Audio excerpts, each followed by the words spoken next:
لله نحمده ونستعينه ونستغفره ونؤمن به ونتوكل عليه ونعوذ بالله من شرور أنفسنا ومن سيئات أعمالنا من يهده الله فلا مضل له ومن يضلله فلا هادي له ونشهد أن لا إله إلا الله وحده لا شريك له ونشهد أن سيدنا ونبينا ومولانا محمدا عبده ورسوله يا أيها الناس اتقوا ربكم الذي خلقكم من نفس واحدة وخلق منها زوجها وبث منهما رجالا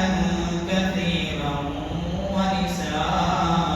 ونساء واتقوا الله الذي تساءلون به والأرحام إن الله كان عليكم رقيبا يا أيها الذين آمنوا اتقوا الله حق تقاته ولا تموتن إلا وأنتم مسلمون يا أيها الذين آمنوا اتقوا الله وقولوا قولا سديدا يصلح لكم أعمالكم ويغفر لكم ذنوبكم ومن يطع الله ورسوله فقد فاز فوزا عظيما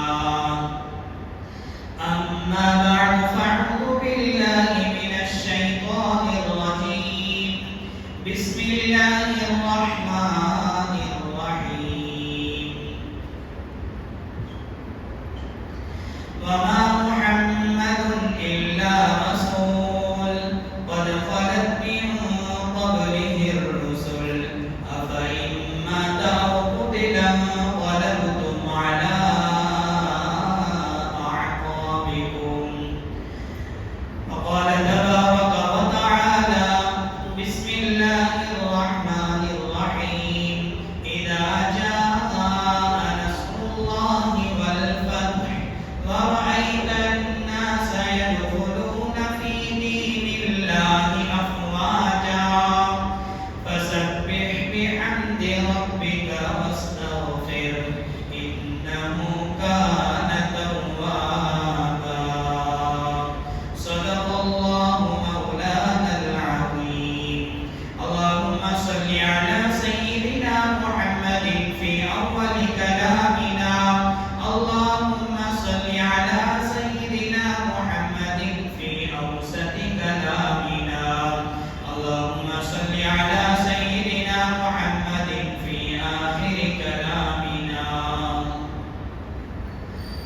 اللہ کے نام سے شروع کرتا ہوں جو بڑا مہربان نہایت ہی رحم کرنے والا ہے ہر قسم کی حمد و ستائش تمام قسم کی تعریفوں کے لائق وہی ایک اللہ پاکی ذات ہے جو ہم سب کا پیدا کرنے والا اور پالنے والا ہے ساری کائنات کا خالق حقیقی اور ہر ذرے کا مالک و مختار ہے جو چاہتا ہے وہ کرتا ہے اس کے کرنے کرانے میں اس کی قوت و طاقت میں اس کے رعب اور دبدبے میں اس کے ارادے اور فیصلے میں کوئی اس کا شریک نہیں کوئی اس کا پارٹنر نہیں کوئی اس کا ہمسر نہیں ہے وہ ایک ہے یکتا ہے ہمیشہ سے ہے اور ہمیشہ رہے گا وہ پاک پروردگار عالم اتنی بڑی طاقتوں کا قدرتوں کا مالک ہے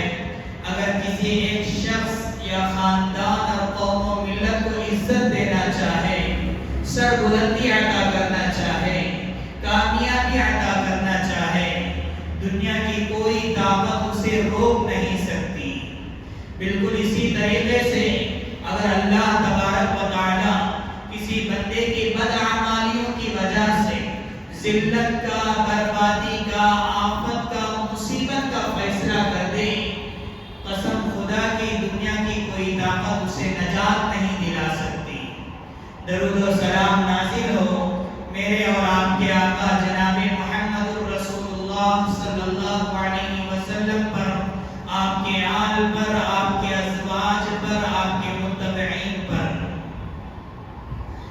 معزز سامعین کرام، بزرگان دین، نوجوانان ملت، میں نے ابھی خطبے میں سورۃ النصر کی تلاوت آپ کے روبرو کی ہے۔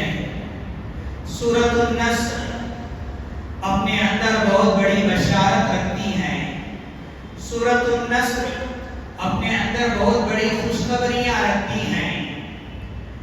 سورۃ النصر غلبہ دین کی بشارت سناتی ہے۔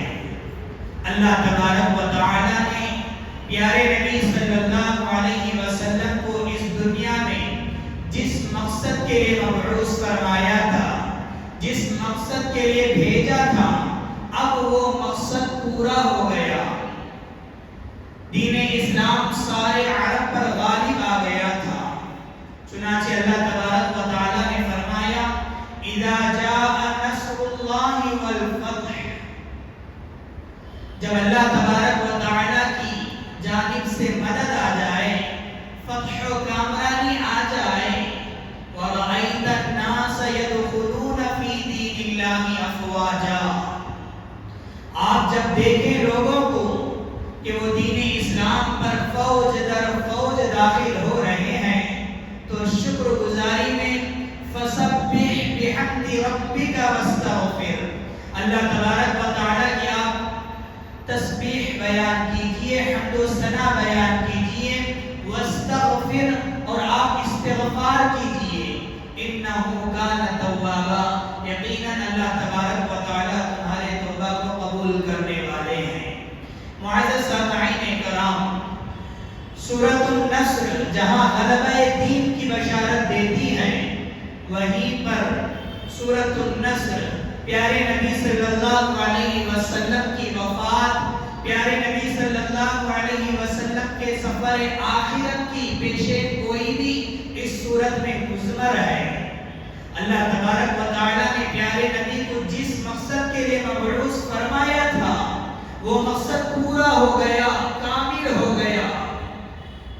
پیارے نبی صلی اللہ علیہ وسلم کا اب اس دنیا میں قیام بہت مختصر ہو گیا، اور آپ بہت جلد اس دنیا سے رخصت ہونے والے ہیں۔ یہی وجہ ہے کہ سورۃ النصر کا جہاں شمار ہوتا ہے آخری سورت، قرآن مجید کی سورتیں 114 ہیں، سب سے آخری سورت سورۃ النصر ہے ترتیب نزول کے اعتبار سے۔ لہذا سورۃ النصر جہاں غلبہ دین کی بشارت دیتی ہے، وہیں پر پیارے نبی صلی اللہ علیہ وسلم کی وفات کی پیشین گوئی بھی فرماتی ہے۔ عزیزان گرامی، پیارے نبی صلی اللہ علیہ وسلم اللہ تبارک و تعالیٰ کے جلیل القدر پیغمبر ہیں، جلیل القدر رسول ہیں، جلیل القدر نبی ہیں، آپ افضل البشر ہیں۔ اللہ تبارک و تعالیٰ نے دوسرے انسانوں کو مقدر کی جو عمریں دے کر دنیا میں بھیجا، جیسے دوسرے انسان اللہ تبارک و تعالیٰ کی طرف سے جو مقدر کی جو عمریں پائی، وہ پا کر زندگی گزار کر اس دنیا سے رخصت ہو گئے۔ یہ قانون اللہ کے نبی صلی اللہ علیہ وسلم کے لیے بھی تھا۔ اللہ کے نبی صلی اللہ علیہ وسلم بھی اس دنیا میں اللہ کی جانب سے جو مقدر کی عمریں پائی تھی، وہ گزار کر پیارے نبی صلی اللہ علیہ وسلم بھی اس دنیا سے رخصت ہو گئے۔ پیارے نبی صلی اللہ علیہ وسلم کو بھی موت کا آنا حتمی اور لازمی تھا۔ اسی لیے اللہ تبارک و تعالی نے فرمایا کہ وَمَا جَعَلْنَا لِبَشَرٍ مِّن قَبْلِكَ الْخُلْدَ أَفَإِن مِتَّ فَهُمُ الْخَالِدُونَ، اے پیغمبر صلی اللہ علیہ وسلم، آپ اگر اس دنیا سے رخصت ہو کر چلے جائیں گے کہ ہم نے اس دنیا میں کسی انسان کو ہمیشہ کی زندگی نہیں دی، لہذا اگر آپ اس دنیا سے رخصت ہو جائیں گے تو یہ کافر لوگ کیا ہمیشہ کے لیے زندہ رہ جائیں گے؟ اللہ تبارک و تعالیٰ نے قرآن کے ساتھ، اشارے کے ساتھ، کنایوں کے ساتھ پیارے نبی صلی اللہ علیہ وسلم کی وفات کی پیشین گوئی فرمائی۔ چنانچہ اللہ تبارک و تعالی نے سورۃ الزمر میں فرمایا انک میت و انہم میتون، اے پیغمبر صلی اللہ علیہ وسلم آپ کو بھی ایک دن اس دنیا سے جانا ہے اور سارے انسان کو بھی اس دنیا میں ایک دن موت آنا ہے۔ عزیزان گرامی، سن 10 ہجری تک تقریباً دین مکمل ہو گیا، دین کامل ہو گیا۔ پیارے نبی صلی اللہ علیہ وسلم اللہ تبارک و تعالیٰ کے ہر حکم پر عمل پیرا ہو گئے تھے، لیکن سوائے ایک حکم تھا جس پر پیارے نبی ابھی تک عمل پیرا نہیں ہوئے، ابھی تک عمل نہیں کیے تھے، وہ تھا فریضہ حج بیت اللہ۔ جیسے ہی پیارے نبی صلی اللہ علیہ وسلم نے سن 10 ہجری میں فریضہ حج بیت اللہ کو ادا فرمایا، جیسے ہی فریضہ حج بیت اللہ کو ادا فرمایا، میدان عرفہ میں آپ وقوف فرما ہے، آسمان سے وحی نازل ہو گئی دین کی تکمیل کی بشارت دیتے ہوئے۔ آپ پر وہ آیتیں نازل ہوئی الیوم اکملت لکم دینکم واتممت علیکم نعمتی ورضیت لکم الاسلام دینا۔ آپ پر دین کی تکمیل کے بشارت سناتے ہوئے یہ آیت نازل ہوئی۔ لہذا پیارے نبی صلی اللہ علیہ وسلم جیسے ہی فریضہ حج بیت اللہ ادا فرمایا، گویا کہ آپ کا سفر آخرت شروع ہو گئی، آپ کا اس دنیا سے جانے کا وقت قریب آ گیا۔ پیارے نبی صلی اللہ علیہ وسلم کے مختلف اداؤں سے، مختلف اعمال سے، مختلف باتوں سے ایسا محسوس ہو رہا تھا کہ پیارے نبی اپنی امت کو یہ پیغام دے رہے تھے کہ اب میرا دنیا میں رہنا بہت مختصر ہو گیا ہے، میں بہت جلد اس دنیا سے رخصت ہونے والا ہوں۔ پیارے نبی صلی اللہ علیہ وسلم صحابہ اکرام سے مخاطب ہو کر فرمایا تھا لعلی لألقاکم بعد عامی ھذا، اے میرے صحابہ، اس سرزمین پر، میرے اس مقام پر شاید کہ میرا تم سے یہ آخری ملاقات ہے، اس کے بعد اس سرزمین پر یعنی شہر مکہ میں میرا تم سے ملاقات نہیں ہو سکے گا۔ پیارے نبی صلی اللہ علیہ وسلم نے صراحت کے ساتھ، اشاروں کے ساتھ، کنایوں کے ساتھ اپنی امت کو یہ پیغام دے رہے ہیں کہ میرا اس دنیا سے جانے کا وقت قریب آ گیا ہے۔ پیارے نبی گفتگو فرما رہے ہیں، بطور وصیت کے فرما رہے ہیں ترکت فیکم ما ان تمسکتم بہ لن تضلوا بعدی ابدا، میں تمہارے درمیان 2 چیزوں کو چھوڑے جا رہا ہوں۔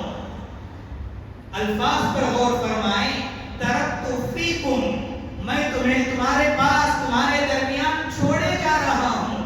پیارے نبی گویا یہ بتا رہے ہیں کہ میں جا رہا ہوں، میں اس دنیا سے رخصت ہونے کا وقت قریب آ گیا ہے۔ پیارے نبی نے یہ فرمایا لن تضلوا، جو کوئی ان 2 چیزوں کو اپنائے گا وہ گمراہ نہیں ہوگا۔ ایک ہے کتاب اللہ، دوسرا ہے سنت رسول اللہ۔ عزیزان گرامی، جب پیارے نبی صلی اللہ علیہ وسلم حج سے واپس ہوئے، مدینہ لوٹے، تو مدینے میں جا کر بھی ایسی گفتگو کر رہے ہیں جس سے صاف یہ معلوم ہو رہا ہے پیارے نبی صلی اللہ علیہ وسلم گویا کے چند مہینوں کے مہمان ہیں، گویا کے چند ہفتوں کے مہمان ہیں۔ ایسا پتہ چل رہا ہے پیارے نبی صلی اللہ علیہ وسلم سفر حج کے واپسی پر مدینہ جا کر احد کے شہداء احد کے مقبرے پر تشریف لے گئے، جو مدینے کے 10 میل کے فاصلے پر ہے۔ شہداء احد پر جا کر، وہاں کے قبروں پر جا کر دعا فرمائی۔ شارحین حدیث نے فرمایا گویا کہ شہداء احد کے 8 سال ہو گئے ہیں، اس کے بعد 8 سال کے بعد پیارے نبی ان کے مقبرے پر جا کر ان کے لیے دعا فرما رہے ہیں حدیث کی توجیہ فرمائی. کہنے لگے اللہ کے نبی صلی اللہ علیہ وسلم نے گویا شہدائے احد کے بعد جا کر ان کے لیے بھی الوداع کہنے کے لیے گئے ہوئے تھے. پیارے نبی صلی اللہ علیہ وسلم نے جا کر کے دعائیں کی, ان کے لیے دعا فرما کر کہنے لگے میں بھی اب اس عالم میں آنے والا ہوں جس عالم میں تم ہو. پیارے نبی صلی اللہ علیہ وسلم نے یہ الفاظ فرمائی. پیارے نبی نے بہت ساری باتیں, بہت ساری گفتگو, بہت سارے مختلف اداؤں سے, مختلف اعمال سے بتا رہے ہیں, امت کو یہ اشارہ دے رہے ہیں میں بہت جلد اس دنیا سے رخصت ہونے والا ہوں. ایک مرتبہ ایک مجلس جمی ہوئی تھی, اس مجلس کے اندر امہات المؤمنین موجود ہیں, آپ کی بیٹی حضرت فاطمہ رضی اللہ عنہا بھی موجود ہیں. پیارے نبی صلی اللہ علیہ وسلم نے اپنی لخت جگر کو, اپنی بیٹی فاطمہ رضی اللہ عنہا کو بلاتے ہیں, ان کے کان میں کچھ فرماتے ہیں. جیسے ہی کہنا تھا کہ حضرت فاطمہ رضی اللہ عنہا زاروں قطار رونے لگی, دھاڑے مار کر رونے لگی. جیسے ہی رونے لگی تو پیارے نبی نے پھر حضرت فاطمہ سے کہا, پھر تھوڑی دیر کے بعد آہستہ سے کچھ فرمایا تو حضرت فاطمہ رضی اللہ عنہا دوسری مرتبہ خوش ہو گئی. حضرت عائشہ رضی اللہ عنہا نے یہ تمام چیزیں نوٹ فرما رہی تھی. اس کے بعد حضرت فاطمہ رضی اللہ عنہا سے پوچھنے لگی, اے فاطمہ, پیارے نبی صلی اللہ علیہ وسلم نے تمہارے کان میں کیا ارشاد فرمایا؟ حضرت فاطمہ رضی اللہ عنہا کہنے لگی یہ میرے ابا جان اور میرے یہ راز کی باتیں ہیں, میں بتا نہیں سکتی, میں راز کی بات کو فاش نہیں کر سکتی. ذرا غور فرمائیں, پیارے نبی صلی اللہ علیہ وسلم اپنی بیٹی سے کچھ فرما رہے ہیں, یہاں تک کہ حضرت عائشہ رضی اللہ عنہا حضرت فاطمہ رضی اللہ عنہا سے پوچھ رہی ہیں کہ فاطمہ, پیارے نبی نے تمہارے کان میں کیا ارشاد فرمایا؟ لیکن حضرت فاطمہ رضی اللہ عنہا نے فرمایا, حضرت عائشہ سے فرمایا یہ میرے ابا جان کے راز کی باتیں ہیں, میں راز کی بات کو فاش نہیں کروں گی. یہاں پر ہم لوگوں کو سبق حاصل کرنے کی ضرورت ہے. آج ہمارے معاشرے میں اگر کسی سے کچھ راز کی باتیں اگر کہی جائے تو راز راز نہیں رہتی, راز راز نہیں رہتی. اگر کوئی دوست ایک دوست سے راز کی بات کہتا ہے تو وہ راز راز نہیں رکھتا بلکہ فوراً اس کو فاش کر دیتا ہے. آج معاشرے میں جو ہماری خرابیاں ہیں اس سے ہم لوگوں کو, اس واقعے سے ہم لوگوں کو یہ بات, یہ پیغام ملتی ہے, یہ سبق ملتا ہے, راز کو راز ہی رہنے دینا چاہیے. اگر ہمارے اندر راز کو حفاظت کرنے کی اگر ہمارے اندر طاقت ہے, آج ہمارے نوجوانوں سے بڑے بڑے خدمات ہم لے سکتے ہیں, ہمارے نوجوانوں سے ہم بڑے بڑے خدمات لے سکتے ہیں, سیاسی خدمات لے سکتے ہیں, معاشی خدمات لے سکتے ہیں, مساجد کی حفاظت کے لیے ہم خدمات لے سکتے ہیں, مدارس کی خدمات کے لیے ہم نوجوانوں سے خدمات لے سکتے ہیں.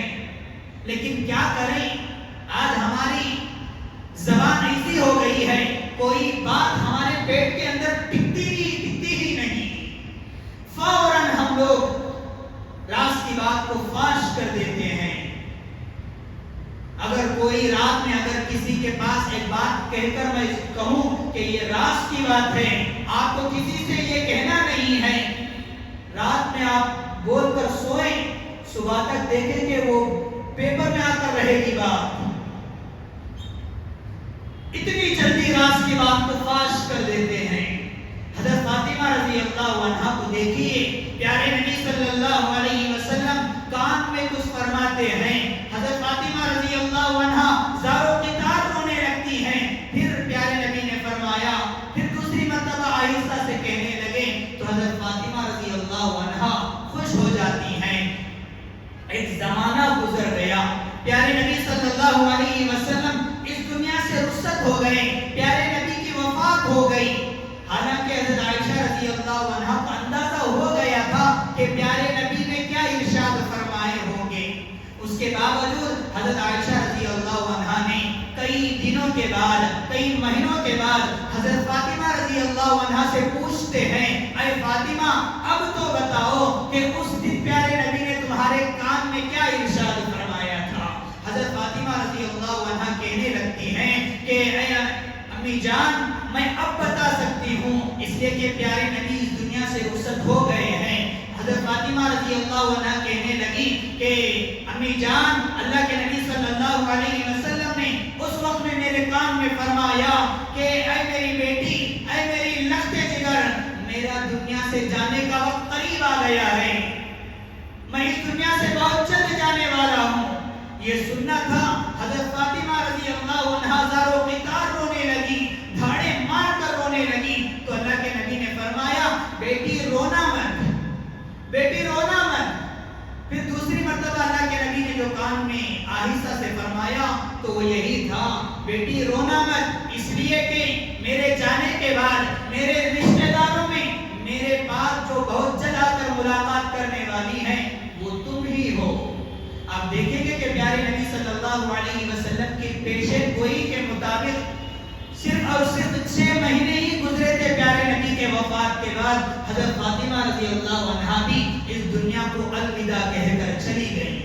عزیزان گرامی، پیارے نبی صلی اللہ علیہ وسلم نے صراحت کے ساتھ، اشارے کے ساتھ، کنارے کے ساتھ کئی الفاظ میں مختلف اداؤں سے اپنی امت کو یہ پیغام دے کر چلے گئے کہ میں اس دنیا سے بہت جلد رخصت ہونے والا ہوں. ایک بوڑھی عورت پیارے نبی صلی اللہ علیہ وسلم کے پاس آئی، میراث کے مسئلے کو پوچھنے کے لیے آئی.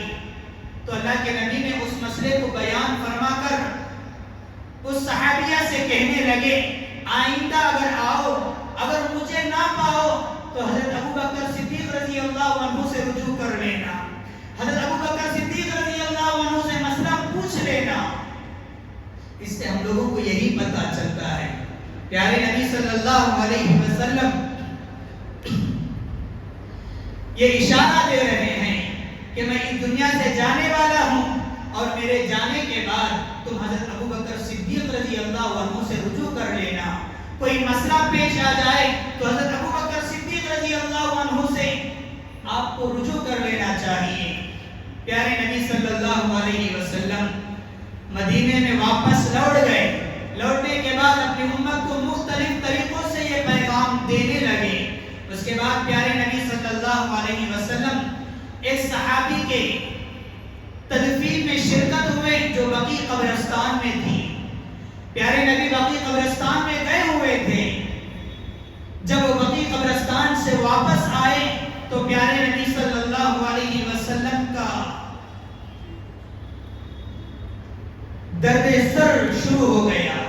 پیارے نبی صلی اللہ علیہ وسلم کو سخت سر کا درد شروع ہو گیا.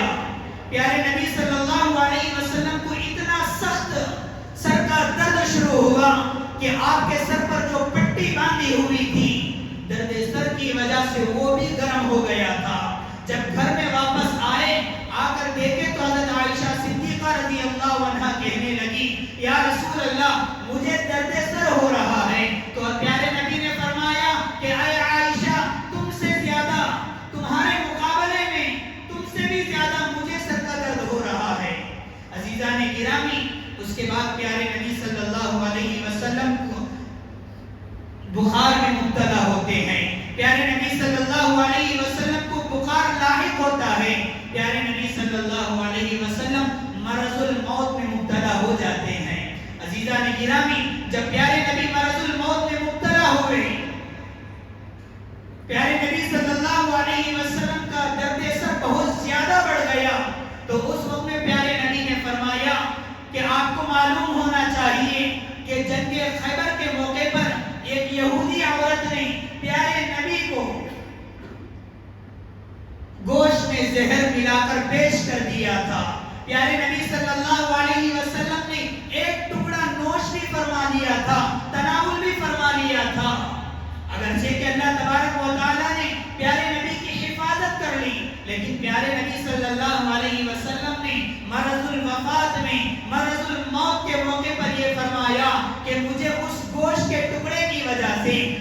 گھر جو ملا ہوا تھا اس کی وجہ سے مجھے آج بھی تکلیف ہو رہی ہے، آج بھی مجھے تکلیف ہو رہی ہے۔ پیارے نبی صلی اللہ علیہ وسلم نے فرمایا، عزیزان گرامی، جب پیارے نبی صلی اللہ علیہ وسلم مرض الوفات میں تھے، جب تک آپ کو سکت رہی، جب تک آپ کو طاقت رہی، جب تک آپ کے اندر ہمت رہی، پیارے نبی صلی اللہ علیہ وسلم باقاعدہ مسجد میں جا کر نماز پڑھا رہے تھے۔ لیکن آخری ایام میں جب پیارے نبی صلی اللہ علیہ وسلم کا مرض بڑھ گیا تو پیارے نبی صلی اللہ علیہ وسلم نے فرمایا، مرو ابا بکر فلیصلی بالناس، حضرت ابو بکر کو کہو کہ وہ میری جگہ کھڑے ہو کر نماز پڑھائیں، ابو بکر کو کہو میری جگہ کھڑے ہو کر نماز پڑھائیں۔ امی جان حضرت عائشہ صدیقہ رضی اللہ عنہا کہنے لگی، لاکھ منتیں کرنے لگی کہ یا رسول اللہ، میرے والد کو یہ مت کہیے کہ وہ آپ کی جگہ کھڑے ہو کر نماز پڑھائیں، اس لیے کہ میرے والد قابو نہیں لا سکیں گے، میرے والد بڑے رقیق القلب ہیں، وہ قابو نہیں رکھ سکیں گے۔ پیارے نبی صلی اللہ علیہ وسلم کا یہی اصرار تھا کہ مرو ابا بکر فلیصلی بالناس، ابو بکر کو کہو کہ وہ میری جگہ کھڑے ہو کر نماز پڑھائیں۔ حضرات، پیارے نبی صلی اللہ علیہ وسلم کے آخری ایام میں حضرت ابو بکر صدیق رضی اللہ عنہ نے 4 دن پیارے نبی صلی اللہ علیہ وسلم کی جگہ میں کھڑے ہو کر نماز پڑھائی۔ سفر کا 29 تاریخ تھی، پیارے نبی صلی اللہ علیہ وسلم پیر کے دن وفات ہوئی، پیارے نبی صلی اللہ علیہ وسلم پیر کے دن انتقال ہوئے۔ آپ کی زندگی میں جو چہارشنبہ آیا، جو آخری چہارشنبہ کہلاتا ہے، اس دن پیارے نبی صلی اللہ علیہ وسلم کا مرض اتنا بڑھ گیا کہ آپ پر غشی طاری ہو گئی، آپ بے ہوش ہو گئے۔ جب ہوش میں آئے تو پیارے نبی صلی اللہ علیہ وسلم نے فرمایا، ام المؤمنین سے فرمایا، مجھے 7 الگ الگ کنووں کے پانی کو جمع کر کے مجھے نہلایا جائے۔ پیارے نبی صلی اللہ علیہ وسلم نے یہ بات کہی تو امہات المؤمنین نے 7 الگ الگ کنویں کے پانی کو جمع کر کے حضرت حفصہ رضی اللہ عنہا کے پاس ایک بہت بڑا ٹب تھا، اس میں بٹھا کر پیارے نبی کو نہلاتے ہیں، غسل دیتے ہیں۔ عزیزان گرامی، جب غسل دیے، نہلا دیے تو پیارے نبی صلی اللہ علیہ وسلم کو کچھ افاقہ ہوا، یعنی بیماری کچھ ٹھیک ہوئی۔ جیسے ہی ٹھیک ہوئے، پیارے نبی صلی اللہ علیہ وسلم کا قدم مسجد کی طرف اٹھا، ظہر کا وقت تھا، پیارے نبی صلی اللہ علیہ وسلم مسجد تشریف لے گئے۔ ظہر سے پہلے بھی کچھ ہلکی سی تقریر فرمائی، بیان دی، اس کے بعد ظہر کی نماز پڑھائی۔ پھر ظہر کے نماز کے بعد پیارے نبی صلی اللہ علیہ وسلم نے صحابہ سے مخاطب ہو کر فرمایا، ایک بندہ ہے، اللہ تبارک و تعالیٰ نے اسے اختیار دیا ہے، اگر وہ دنیا کے اندر رہنا چاہے تو وہ رہ سکتے ہیں، اگر وہ آخرت کی نعمتوں کو چاہتے ہیں تو آخرت کی نعمتیں ان کے لیے انتظار ہیں، آخرت کی نعمتیں ان کے لیے منتظر ہیں۔ جیسے ہی یہ تقریر میں یہ کہنا تھا، حضرت ابو بکر صدیق رضی اللہ عنہ بیٹھے ہوئے تھے، زاروں کی تار رونے لگے، اس لیے کہ پیارے نبی صلی اللہ علیہ وسلم کے اس تقریر، پیارے نبی صلی اللہ علیہ وسلم کے اس بیان کو حضرت ابو بکر صدیق رضی اللہ عنہ سمجھ گئے کہ اللہ تبارک و تعالیٰ نے پیارے نبی کو یہ اختیار دیا تھا، اگر آپ دنیا کے اندر رہنا چاہتے ہیں تو رہ سکتے ہیں، اگر آپ دنیا سے جانا چاہتے ہیں، یعنی آخرت کی نعمتوں کو اپنانا چاہتے ہیں تو اخروی نعمتیں آپ کے لیے منتظر ہیں۔ جیسے ہی پیارے نبی نے یہ فرمایا، حضرت ابو بکر صدیق رضی اللہ عنہ سمجھ گئے، دھاڑے مار کر رونے لگے۔ عزیزان گرامی، اس کے بعد پیارے نبی صلی اللہ علیہ وسلم نے اپنی امت کو بطور نصیحت کے فرمایا، لعن اللہ اليہود والنصارى اتخذوا قبور انبیائهم مساجد۔ پیارے نبی صلی اللہ علیہ وسلم نے اپنی امت کو نصیحت فرمائی کہ اے میری امت کے لوگوں، اے میرے صحابہ، جس طرح یہود و نصارہ نے اپنے انبیاء کے اس دنیا سے رخصت ہونے کے بعد ان کے قبروں کو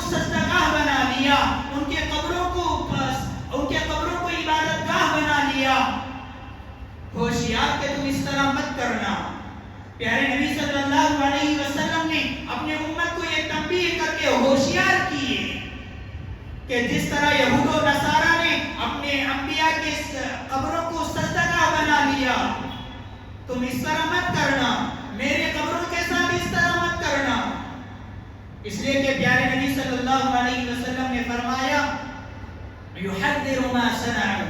پیارے نبی اپنے امت کو سمجھا رہے ہیں، ہوشیار کر رہے ہیں. جس طرح یہود و نصارہ نے قبر پرستی کے فتنے میں مبتلا ہو گئے، تم قبر پرستی کے فتنے میں مبتلا نہ ہونا.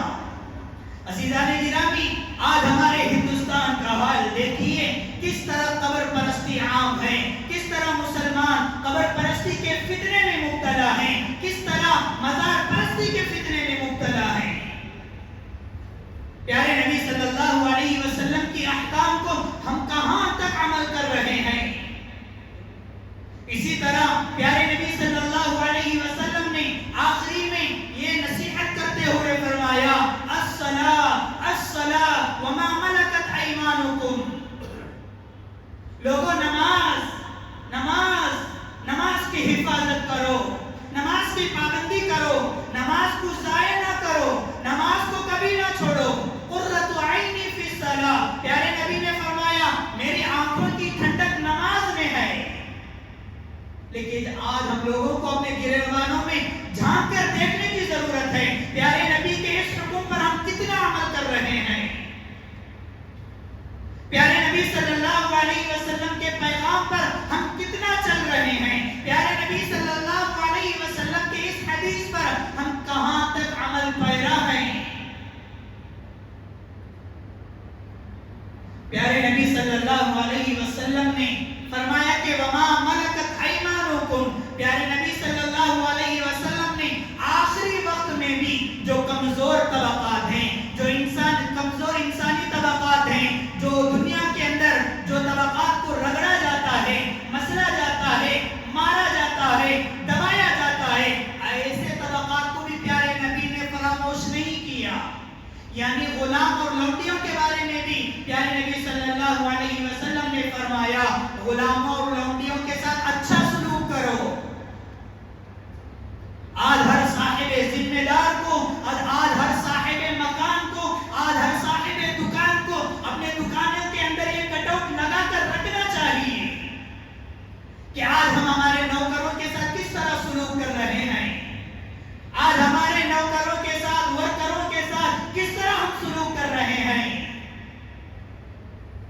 پیارے نبی صلی اللہ علیہ وسلم نے دنیا سے جاتے ہوئے یہ پیغام دیتے ہوئے، دنیا سے جاتے ہوئے ہم لوگوں کو یہ پیغام دیا کہ وما ملکت ایمانکم. لوگوں غلاموں اور لونڈیوں کے ساتھ، باندیوں کے ساتھ حسن سلوک کا معاملہ کیا کرو. پیارے نبی صلی اللہ علیہ وسلم یہ پیغام دیا. اس کے بعد پیارے نبی صلی اللہ علیہ وسلم حجرہ عائشہ میں تشریف فرما ہے. گویا کہ یہ تقریر، یہ نصیحتیں منبر پر کھڑے ہو کر پیارے نبی کی آخری نصیحتیں تھیں، پیارے نبی کی آخری تقریر، گویا کہ پیارے نبی کا آخری بیان تھا. اس کے بعد پیارے نبی نے کہیں بھی منبر پر نہیں چڑھا. جس طرح حجرہ عائشہ میں داخل ہو گئے، پیارے نبی صلی اللہ علیہ وسلم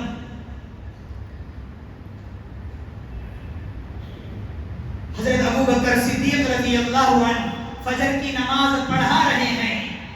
حجرہ عائشہ میں پیارے نبی تشریف فرما ہے. ذرا سوچ کر دیکھیں وہ ماحول، وہ حالات کیسے گزرے ہوئے ہوں گے، صحابہ پر کیا گزرا ہوا ہوگا. ہمیشہ پیارے نبی صلی اللہ علیہ وسلم کے پیچھے کھڑے ہو کر نماز پڑھنے والے، پیارے نبی صلی اللہ علیہ وسلم کی تلاوت سننے والے، آج پیارے نبی صلی اللہ علیہ وسلم ان کے درمیان نہیں ہیں. حضرت ابو بکر صدیق رضی اللہ عنہ نماز پڑھا رہے ہیں. پیارے نبی صلی اللہ علیہ وسلم حجرہ عائشہ میں تشریف فرمائے. فجر کا وقت ہے، حضرت ابو بکر نماز پڑھا رہے ہیں. صحابہ حضرت ابو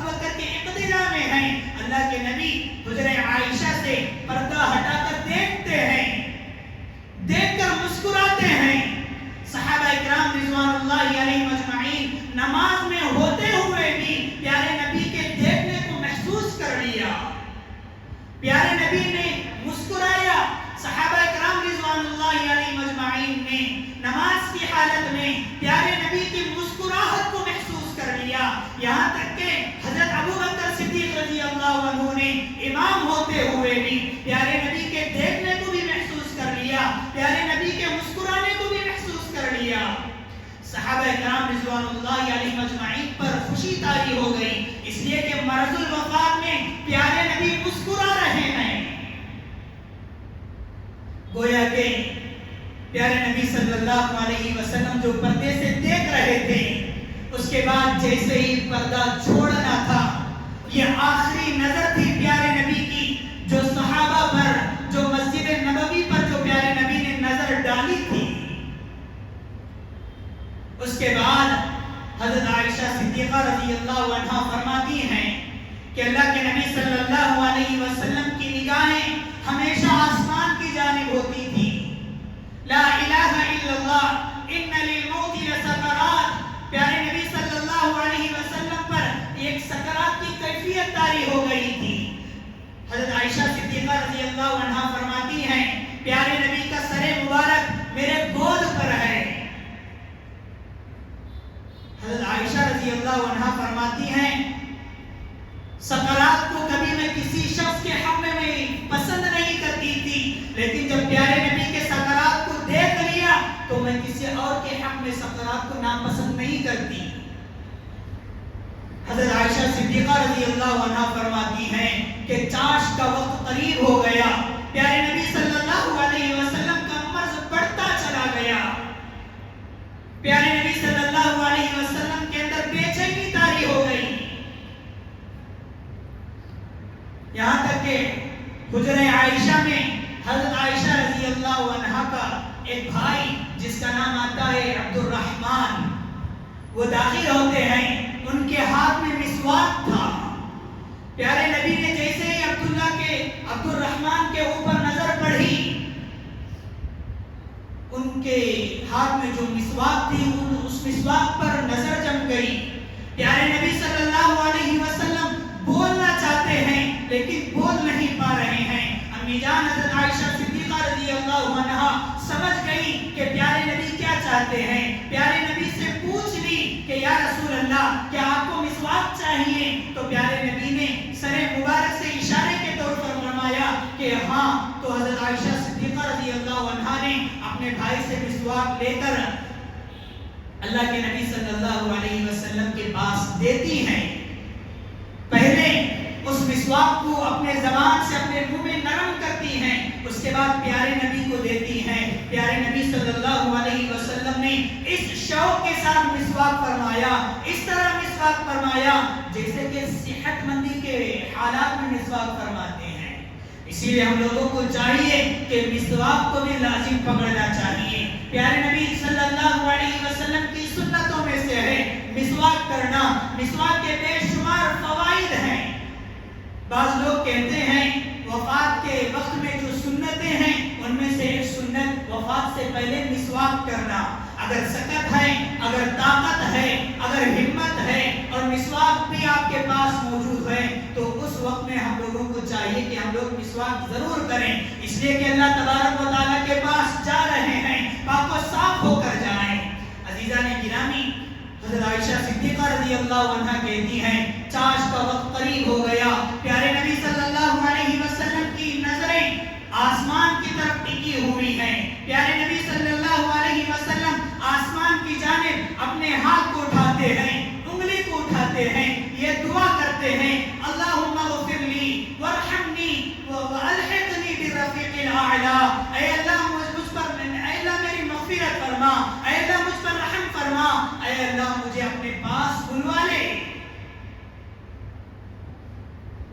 جیسے ہی یہ دعا پیارے نبی کے زبان پر تھی اور ہاتھ یعنی انگلی آسمان کی جانب تھی اور یہ زبان پر یہ دعائیں تھی، اس کے بعد اپنے ہاتھ کو نیچے کرتے کرتے دھیرے دھیرے پیارے نبی صلی اللہ علیہ وسلم کا ہاتھ نیچے گر گیا، گویا کہ پیارے نبی صلی اللہ علیہ وسلم اس دنیا سے روح پرواز ہو گئے۔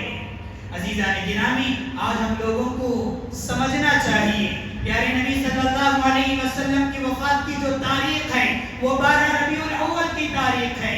آج ہم لوگ سیرت کے عنوان پر بات کرتے ہیں،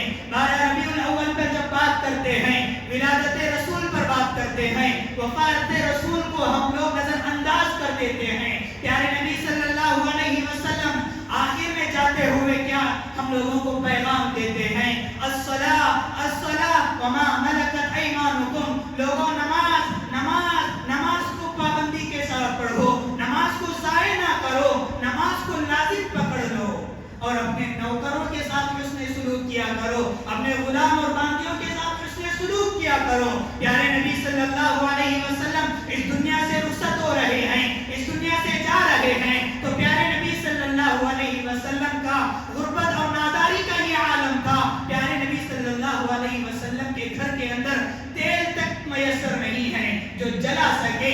حضرت عائشہ صدیقہ رضی اللہ عنہا کو چراغ میں تیل ڈالنے کے لیے پڑوسی سے رعایتاً وہ لینا پڑا۔ اسی لیے ہم لوگوں کو چاہیے کہ پیارے نبی صلی اللہ علیہ وسلم نے جس دنیا کے اندر آئے اور دنیا کے ساتھ اتنا ہی تعلق پیارے نبی صلی اللہ علیہ وسلم کا تھا، آج ہم لوگوں کو چاہیے کہ ہمارا تعلق بھی دنیا کے اندر اتنا ہی ہونا چاہیے جتنا پیارے رسول صلی اللہ علیہ وسلم کا تھا۔ اسی لیے ہم لوگوں کو چاہیے کہ پیارے نبی صلی اللہ علیہ وسلم کو جہاں سیرت کی بات آتی ہے، پیارے نبی صلی اللہ علیہ وسلم کے پیغامات کو ہم لوگ ٹھکرانا نہیں چاہیے۔ پیارے نبی صلی اللہ علیہ وسلم کے جو پیغامات ہیں، جو احادیثیں ہیں، جو ہم لوگوں کو بشارت دے کر گئے ہیں، جن چیزوں سے رکنے کی تعلیمات دیے ہیں، ان تمام چیزوں سے رک جانا چاہیے۔ جن پیغام کو کرنے کی بات کہی ہے، ان تمام چیزوں پر، ان تمام احکامات پر عمل پیرا ہونے کی ہمیں سخت ضرورت ہے۔ عاشق رسول کی یہ علامت ہے، صرف سڑکوں پر ناچنا یہ عاشق رسول نہیں ہے، گانا بجانا یہ عاشق رسول نہیں ہے، صرف زبان سے دعویٰ کر دینا یہ عاشق رسول کی علامت نہیں ہے، بلکہ عاشق رسول کی علامت یہ ہے، محبت رسول کی نشانی یہ ہے کہ پیارے نبی نے ہمیں جن پیغامات کو ہمارے سامنے رکھا ہے، ان پیغامات پر ہم لوگوں کو عمل پیرا ہونا چاہیے۔ دعا رب العالمین سے اللہ تبارک و تعالی ہم تمام کو کہنے اور سننے سے زیادہ عمل کرنے کی توفیق نصیب فرمائیں۔ آمین و آخر دعوانا الحمدللہ رب العالمین۔ حضرات ضروری اعلان یہ ہے